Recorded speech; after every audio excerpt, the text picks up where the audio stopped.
26वीं तरमीम की भी ऐसी की तैसी और इन जजेस की भी ऐसी की तैसी। देखें, बैरिस्टर गौहर साहब की मुलाकात हुई थी इमरान खान साहब से। देखिए, मुज़ाकरात मुस्बत बात है, मुज़ाकरात मुस्बत बात है। और शहबाज शरीफ की औकात है क्या कि वो किसी को मुज़ाकरात की बात, तो एस्टैब्लिशमेंट का वो है, माउथ पीस है कि शहबाज शरीफ से मेरे जो है मुज़ाकरात करवाएं।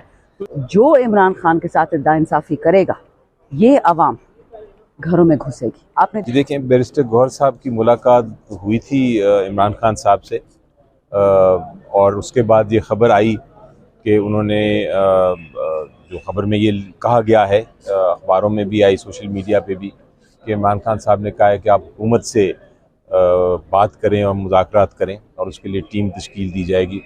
लेकिन अभी तक जो सवाल पूछा गया था बैरिस्टर गौहर साहब से, तो बैरिस्टर गौहर साहब ने उसको कंफर्म या डिनाई नहीं किया।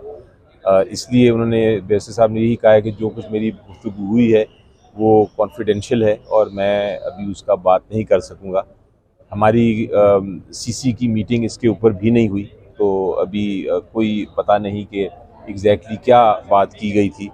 लेकिन मुझे जो अपना अंदाज़ा है वो मैं ज़रूर बयान कर देता हूँ। अंदाज़ा ये है कि अभी तक तो खान साहब यही कहते रहे थे कि हमने मुज़ाकरात हुकूमत से नहीं करने, क्योंकि उनके पास इख्तियार ही नहीं और उनके पास इख्तियार के अलावा नीयत भी नहीं किसी किस्म के मुज़ाकरात की। तो इंशाल्लाह जब ये बात ज़्यादा वाज़ेह होगी और इमरान खान साहब की जो भी इंस्ट्रक्शंस हैं वो बैरिस्टर गौहर साहब के थ्रू जो आई हैं वो उसके ऊपर ज़ाहिर वजाहत करेंगे वो, तो फिर उसके ऊपर मज़ीद गुफ्तगू कर सकूँगा। फ़िलहाल तो मैं भी उसी तरह ब्लैंक हूँ जिस तरह आप। सर, माजी में हमने देखा है कि पीटीआई और हुकूमत के दरमियान जो मुज़ाकरात हुए थे वो नाकाम हुए थे। क्या पीटीआई एक बार फिर जाएगी हुकूमत से मुज़ाकरात करने? जी देखें, अभी पिछले जो मुज़ाकरात थे उसमें हमने जो कंडीशंस जो हमने शराइत की थी पेश, वो तो पूरी नहीं की गई थी, इसलिए वो मुज़ाकरात फेल हो गए। हमने कहा था हुकूमत को कि अगर आप हमारी बात मान लें तो हम अभी भी मुज़ाकरात कर सकते हैं। हुकूमत की तरफ से कोई ऐसा इंडिकेशन नहीं आई, ऐसा कोई इरादा नहीं नज़र आया कि वो हमारी बात मान के वापस मुज़ाकरात शुरू करना चाहते हैं। हाँ, ज़रूर उन्होंने एक हमें ऑफ़र किया था कि आप आके बैठें, जब ये जंग का माहौल था आप हमारे साथ बैठे, तो हमने पार्लियामेंट में उनके साथ पूरा कोऑपरेट किया था और हमने दिखाया था कि हम पाकिस्तान को नंबर 1 पाकिस्तान की प्रायोरिटी है और हमने बाकायदा उस पर इत्तेहाद का अपना पूरी तरह शो किया था कि हम पाकिस्तान के लिए यकजा हैं, एक ही जगह खड़े हैं। लेकिन उसके बाद कोई मुज़ाकरात की बात अगर किसी और लेवल पे, सियासी लेवल पे होती है तो वो हम इमरान खान साहब से पूछे बगैर बिल्कुल नहीं शुरू कर सकते, ना हम करेंगे जब तक इस मामला की वजाहत नहीं होती कि इमरान खान साहब ने कहा क्या है और वो क्या इनकी इंस्ट्रक्शंस हैं। अगर उन्होंने कहा कि आप करें मुज़ाकरात या किसी किस्म की गुफ्तगू करें तो बिल्कुल करेंगे, वो हमारा फिर एक पार्टी की वही लाइन होगी। लेकिन अभी तक नहीं ऐसा हुआ और मैंने भी कोशिश की है, पिछले 4 हफ्ते से मैं कोशिश कर रहा हूँ खान साहब से मिलने की, लेकिन किसी ना किसी वजह से वो मुलाकात नहीं हो रही, तो मुझे कोई डायरेक्ट इन्फॉर्मेशन भी उनसे नहीं है अभी फ़िलहाल मौजूद। Thank you. देखिए, दरवाजे खटखटाना शरीफ लोगों का काम है और सलमान अकबर राजा एक बहुत ही शरीफ इंसान है, शरीफ और नफ्स इंसान है। उनके साथ पहली ज्यादती हो चुकी है, उनकी सीट एक चोर को दे दी है, वो फॉर्म 45 के एमएनए और 47 वाला असेंबली में कुरान पे झूठी कसम खा के बैठा हुआ है। हम खटखटाने वालों में से नहीं, हम दरवाज़ा तोड़ने वालों में से। 26वीं तरमीम की भी ऐसी की तैसी और इन जजेस की भी ऐसी की तैसी। जो इमरान खान के साथ इंसाफी करेगा ये अवाम घरों में घुसेगी। आपने देख लिया इंडिया को 6 दिन में किसने हराया? अवाम की ताकत ने। हमारे शाहीनों को अल्लाह ज़िंदगी दे, इमरान खान को अल्लाह हज़ारों साल ज़िंदगी दे। इस आदमी ने, मुझे याद है ये जब जहाज़ ख़रीदे जा रहे थे चाइना से पाकिस्तान, हमारी हुकूमत थी और हमारा मजाक उड़ाया जाता था कि $30 मिलियन का क्या जहाज़ होगा या इंडिया को क्या जवाब देगा। उधर तो मोदी ने $250 मिलियन का राफेल ख़रीद लिया। देख लिया उनकी हालत, 6 के 6 जहाज़ का टीन का डब्बा बना दिया, मलीदा बना दिया, उनका कॉकरोच की तरह पड़े हुए।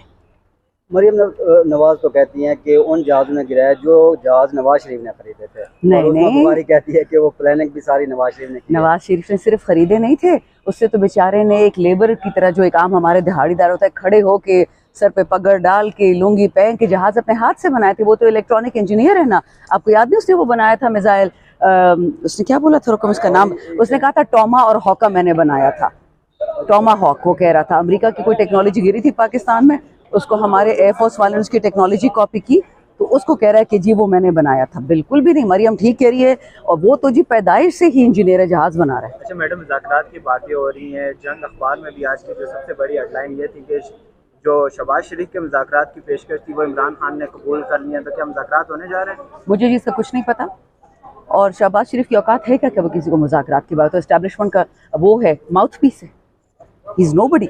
आपने उस दिन बातें नहीं सुनी है उसकी, ये इस आदमी का क्या नाम है, ख्वाजा आसिफ की, कि जी हम तो दहशतगर्द पालते रहे पाकिस्तान में, कुरान पाक पढ़ने वाले बच्चों को दहशतगर्द ये कह रहा है।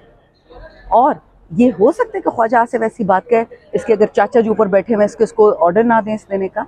आधे का आधा बिगड़ा हुआ है, कमज़ोर बेशर्मों का मुल्क है। अभी तक शहबाज, नवाज, मोदी, मरियम, बिलावल, जरदारी और भी बड़े बड़े अपने आप को कहने वाले लोग, किसी एक ने मोदी को गाली नहीं दी। क्यों नहीं देते, क्यों डरते हैं मोदी से? चंद्रा, ये मुझे बताइए, कमल शोजोब के तीर अलीमा खान की तरफ बरसने शुरू हो चुके हैं, इसकी वजह क्या? मुझे कुछ नहीं पता जी, मुझे कल किसी ने 2-3 इंटरव्यूज़ में पूछा, फिर मैंने बाकायदा उसका इंटरव्यू देखा। वो इंटरव्यू नहीं था, वो कोई उनकी ज़ाती कॉल थी, उस ज़ाती कॉल को रिकॉर्ड कर लिए गए, पता नहीं पार्टी की कॉल थी या उनकी अपनी ज़ाती थी। वो जो भी हैं, खान साहब की बहनें हमारे लिए काबिल इज़्ज़त है, उनकी उम्र ज़्यादा है, उम्र रसीदा ख़वातीन है, वो सियासी गैर सियासी ख़वातीन है, और अगर वो भाई के हक़ में कुछ उल्टा सीधा बोल भी जाती है, कुछ ज़्यादती कर भी जाती है, तो दरगुजर करना चाहिए। हमें इस्लाम ने ये सिखाया है, इस तरह की अटैक्स ठीक नहीं है। Thank you. देखें, इससे पहले भी ये खबरें चलती रहती हैं, ऐसी खबरों के अंदर कोई सदाकत नहीं है। खान साहब की बहनें मिली हैं, वकला मिले हैं, मेरी तफसीली ख़ास तौर पर वकला से बात हुई है, एक एक लफ्ज़ मैंने पूछा है, और पार्टी की जो हमारी सीनियर लीडरशिप है वहाँ भी मेरी गुफ्तगू हुई है। तो किसी जगह पर इस तरह का मामला नहीं जो है वो मेरे सामने आया कि कहीं पर जो है इमरान खान साहब ने डील के हवाले से कुछ कहा हो, या इमरान खान साहब ने कहा हो कि शहबाज शरीफ से मेरे जो है मुज़ाकरात करवाएं। तो इस तरह की खबरें जो हैं वो लोग छापते हैं सिर्फ अपनी वो रेटिंग बनाने के लिए, अपना नाम उठाने के लिए कि मेरे नाम से ये खबर चले कि ये हो रहा है। कोई भी सूरत होगी, कोई भी मामला होगा तो ओपन होगा, आपके सामने आएगा। छुप के इमरान खान ने ना कभी कोई काम किया है, वो हमेशा अपनी कौम के साथ उनको एतमाद में लेकर उनके साथ उनके सामने बात करते हैं। देखिए, मुज़ाकरात मुस्बत बात है, मुज़ाकरात मुस्बत बात है, होने चाहिए, क्योंकि वो तो ज़ाहिर है हर चीज़ मुज़ाकरात के ज़रिए होगी ना, जंगों के फ़ैसले भी मुज़ाकरात से ही होते हैं, तो इसमें कोई बुरी बात नहीं है, एक अच्छी बात होगी अगर ऐसी बात हो तो। पेरोल के ऊपर हाई के हवाले से जो हमने दरख्वास्त दी थी वो बड़ी जेन्युइन थी। उसमें 2 हमारी गुजारिशात थी, एक जंगी माहौल है, दूसरा मोदी अगर किसी से ख़तरा फील करता है तो वो इमरान खान है, तो वो अटैक कर सकता है, अडयाला जेल को टारगेट कर सकता है। तो अभी भी हमने देखा कि परसों रात को भी ड्रोन लाहौर के अंदर जो है वो गिरा है, अटैक किए उन्होंने, और भारत जो है वो हमारा बेशर्म दुश्मन है, और वो वहाँ से मोदी जो है दोबारा वार करने का जो है वो इरादा रखता होगा और कर सकता है। तो लिहाजा ऐसी सूरत हाल जो एक बाहर जंग है और एक पाकिस्तान के अंदर जो मामलात हैं